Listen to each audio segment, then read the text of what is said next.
The Over 30 Dating Jungle. My name is Jared Mello, and this is an episode of Mello Mentoring. Please do subscribe if you find videos about mental health, self-improvement, dating, and relationships valuable. I try to make videos at least a few times a week. And also keep an ear out and an eye out for my audiobook, Radical Self-Respect, coming out soon. Now, on to the Over 30 Dating Jungle. But before I begin, just know I have been a lot of the things I'm about to talk about. So I'm not talking down about anyone or where they are in life. We all have our own journey, and there's not really any sort of timetable on when the correct time is to find someone or to do this, that, or the other. No judgments. This is no judgments. This is just going to be a flat stating of the facts of what's going on out there. And because here's the thing, it's much better to wait and have a relationship in your 30s than it is to rush and have terrible relationships in your 20s. Should be obvious, but maybe isn't obvious to some people. But that's how I choose to believe. So the first group of people that we will find single over 30 are people that have struggled with addictions such as alcoholism and drug addiction. I have been there myself. And one thing it most certainly does is it postpones our emotional growth. And it postpones almost everything in our life for that matter, unless someone was a very functional addict or alcoholic. And let's face it, when we're in the grips of addiction, we're just not the best version of ourselves, so we're not going to be attracting the best for us either. And so a lot of relationships crumble because of alcoholism and addiction, but it's certainly a reality for a lot of people, and it's one of the reasons why people are single over 30. Now, right on the heels of that, we have people that struggle with mental illness, anxiety, depression, bipolar disorder, etc. For these people, for me, anxiety just made me extremely unattractive to women. I didn't have confidence, I was extremely needy, approval-seeking, people-pleasing, and those kind of behaviors are just not attractive. And it's not attractive when anyone does it, really. So, it's one huge reason why people remain single longer. And then depression. Same kind of thing, where when someone's depressed, they're just not the best version of themselves yet. You know, they're struggling to live day by day. And often mental illness can go hand in hand with addictions, where someone has anxiety or depression, and then they begin to self-medicate with drugs and alcohol. And it can be a vicious cycle. Now, there are some people who are just simply addicts and alcoholics, and then there's people who are self-medicating. Their anxiety, depression, bipolar. Both can be issues, though, and both can be reasons why people are single later. What's another group of people we'll see single over 30? The old cluster B personality disorders. Narcissists, borderlines, histrionics, and then, of course, sociopaths and psychopaths, too, of course. These kind of people are like the predators of the dating jungle. And they're tricky because they'll often say they are the victims of the dating jungle, but don't let them fool you. They are wolves in sheep's clothing. And narcissists and BPD folks in particular, they're always either the heroes or the victims of all the stories they tell. And they often display a lot of toxic behaviors, such as lying and cheating. And so, often narcissists in particular, and BPDs, are serial daters. So they never actually take some time to be just with themselves, because they can't. They can't go on just with themselves. And here's the ironic part. If they could be okay with just themselves, they may actually begin to recognize some of their issues and maybe even begin to get better. This may be more likely with borderline folks than narcissistic folks, because they always say people with NPD can't change because they can't admit when they're wrong. But these are certainly a group of people that will be single over 30. And especially with the narcissists, they may seem too good to be true at first. Like, how is this person still single? They're really attractive. They're really fun to be around. They're giving me a lot of love and approval. And it's like, guess what? They are just love bombing you. And they'll eventually get tired of you. And then they'll begin to devalue you and discard you. Narcissists come in all shapes and sizes, men and women alike. And so, watch out for them, because there will certainly be people that will be single over 30, but maybe not for long. because they're always hopping from relationship to relationship. And what kinds of people do the narcissists and borderlines, who do they usually attract? They often attract the old codependents. Now don't get it twisted. Codependency is also toxic, right? So in the narcissistic and borderline relationships, it's not just that they're the only toxic ones. The codependent person, they play a role in their own suffering. They don't have good enough boundaries. They're often people pleasers, and they don't know how to say no. And they need someone else just as bad as the narcissist and borderline folks do, just to be okay. I saw the holistic psychologist the other day. She said that people pleasing is a subconscious attempt to control other people's opinions of you. And I thought, that's exactly right. And it may not even be so subconscious, as some of my Facebook friends pointed out. And it's like, absolutely. So codependent folks, they need to work on themselves, but they will be people that have often had a string of bad relationships, often with the predator types, or often with the addicts and alcoholics, or something along those lines. Because codependent folks, they like to try to caretake. They want to be able to save someone else. And they also want to be saved too. But there can also be a lot of overlap amongst all of these groups too. There can be someone who struggles with alcoholism and addiction, who also struggles with mental health, who also may be a narcissist or a borderline. I mean, there's a lot of overlap here. These groups are not mutually exclusive at all. What's another group we'll find of single over 30? We'll find the career-driven person, the person who puts their career first no matter what. And they can be men or women these days, certainly not exclusive to one gender.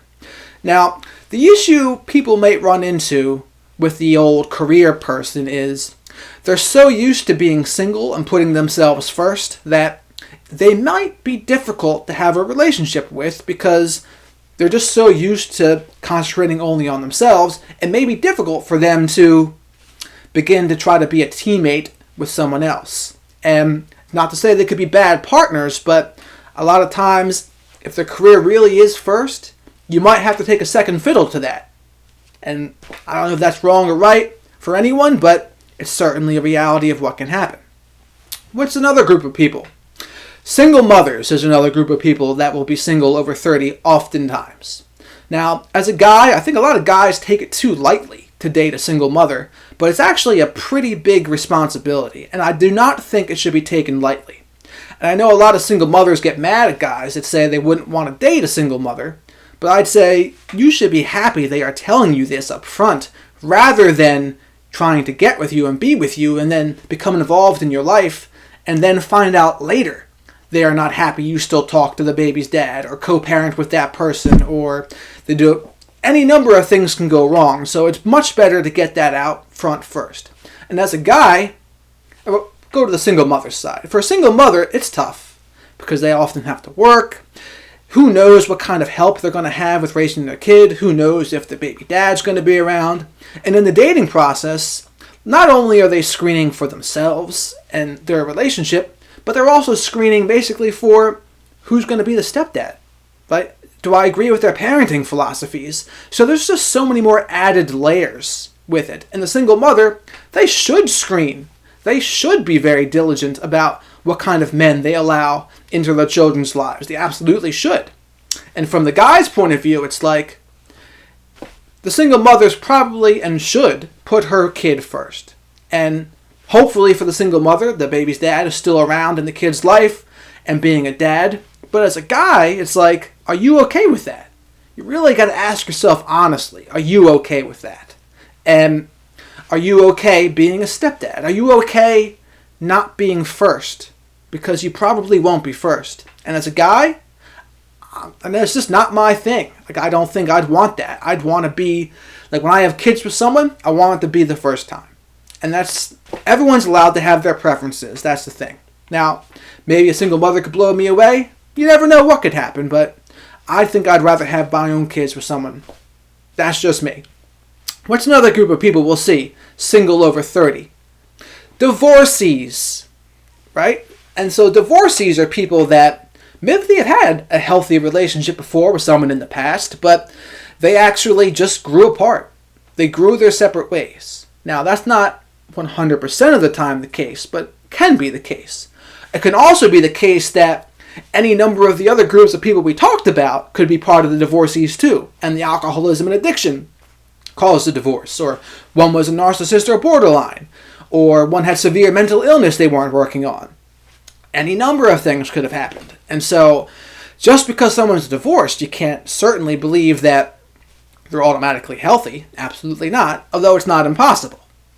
And then finally, we have just the toxic behavior folks, the people who are extremely entitled, people that cheat, people that lie.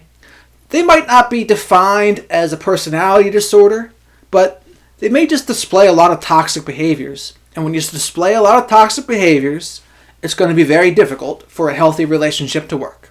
Now, just because someone's in a relationship, of course, absolutely does not mean they're healthy, right? Like, being in the relationship is not just the ultimate goal here. It can be a byproduct of already living a happy life, right? But it's certainly no measure of a mental and emotional health.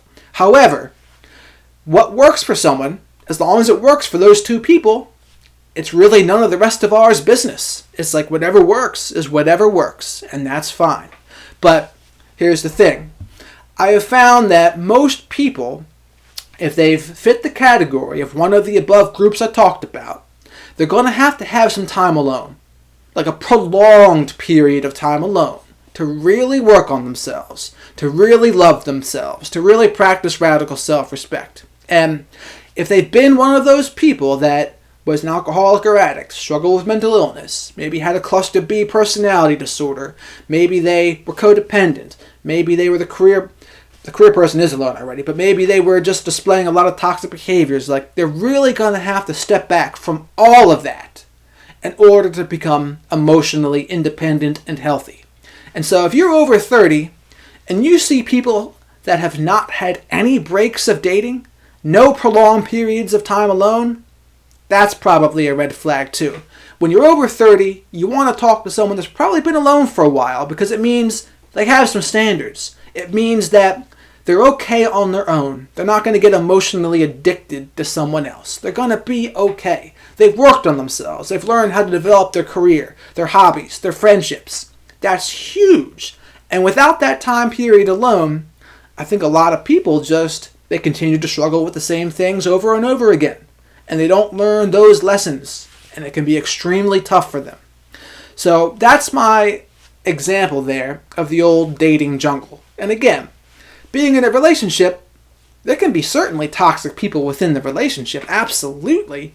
And there's probably relationships and marriages that absolutely should end, but don't. And that's why a relationship's not the ultimate goal. Living a happy life, a fulfilling life, that's the goal. And hopefully, we'll be able to share our happy and fulfilling life with somebody else as we go. But we gotta watch out for all of the kinds of people we'll see in the over 30 dating jungle. Please let me know if I forgot any. Maybe I did, but to reiterate what we'll find in the over 30 dating jungle, we'll find many alcoholics and addicts. Now, I didn't mention this about them, but a lot of them can be clean. They actually do maybe go to AA or NA, or they do whatever it is they do, and they begin to get better. But chances are they should go through a period of being alone too, so they can work on themselves without their crutch, without the alcohol or the drugs to help get them by. And that's why it's important to say, yeah, they should be alone too for a while. But so we have the alcoholics, addicts, the people who struggle with mental illness, anxiety, depression, bipolar, the cluster B personality disorders, narcissism, borderline, the toxic behavior folks, the lying and cheating, and then we have the career, purpose-driven folks that are so obsessed and focused on their career, and then the divorcees and the single mothers. Many people will find out there, and bottom line is, the people that are in those categories, they're not necessarily bad people. They're just probably products of their upbringings and their environments and their neurobiology, and they have different timetables, right? And a lot of people in these groups, they will compare themselves to the timetables of other people that didn't have anywhere near as many hurdles to jump over. And that's a losing battle. right? Comparison is the thief of joy, they say. And so we should be comparing ourselves to who we were yesterday, to becoming a better version of ourselves. And everyone has a different timeline. Like, we're not in a timeline anymore where you got to be married by 25, have your house and kids by 30. It's like, that's not realistic anymore. The financial world out there is tough. It's a battleground. And so everyone has to do what's best for them.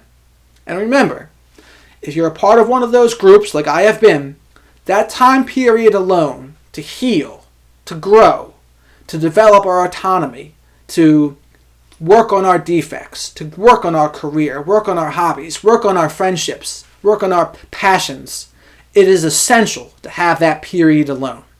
So again, thank you for watching. Let me know if I have forgotten anything. I'd love to hear your thoughts. Have a good one.